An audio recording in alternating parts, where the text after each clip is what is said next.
நான் ராஜரத்னம் சிவகுமார். இன்றைக்கி learn to ஏர்னில் என்ன பார்க்க போகிறோன்னா, நீங்கள் உங்கள் பணத்தை உங்கள் குடும்பத்தை விட்டு வெளியே செல்லாமல் பார்த்து கொள்ள வேண்டும்.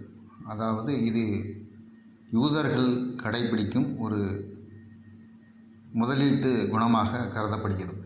அதாவது நீங்கள் கடன் வைத்திருக்கிறீர்கள், அல்லது உங்கள் மனைவி கடன் வைத்திருக்கிறார், அல்லது உங்கள் வளர்ந்த குழந்தைகள் கடன் வைத்திருக்கிறார்கள். அதை அடைப்பதற்காக உங்கள் பணத்தை குறைத்து அதை அடைத்துவிட்டு அவர்களிடமிருந்து நீங்கள் அதற்கான வட்டியை பெற்றுக்கொள்வது. அதற்கான நீங்கள் கடன் வாங்கும்போது அதிக வட்டியில் வங்கிகளில் கடன் வாங்குகிறீர்கள். அதே நேரத்தில் நீங்கள் உங்கள் குழந்தைகளுக்கோ மனைவிக்கோ தேவைப்படும் போது பணத்தை கொடுத்து அவர்களிடமிருந்து 1% அல்லது 0.5% வங்கிகளை விட குறைந்த வட்டியை நீங்கள் பெற்றால் அது உங்களுக்கும் உபயோகமாக இருக்கும். உங்கள் குடும்பத்தின் பணம் வெளியில் செல்லாமலும் இருக்கும். அப்படி செய்வீர்களானால் குடும்பம் வளரும், செல்வம் பெருகும், முதலீடுகள் பெருகும்.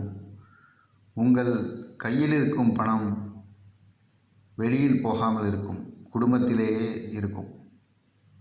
ஆங்கிலத்தில் சொல்வார்கள், bird in the bush, bird in the hand is better than the bird in the push.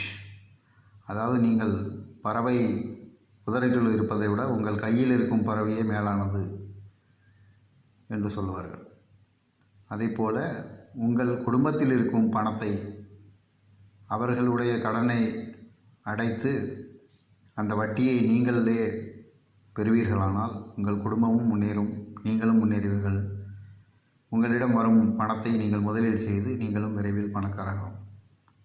இதை தெரிந்து கொண்டீர்களானால் நீங்களும் விரைவில் பணக்காரராகலாம். தெரிந்து கொண்டு பணக்காரராக வாழ்த்துக்கள். நன்றி, வணக்கம்.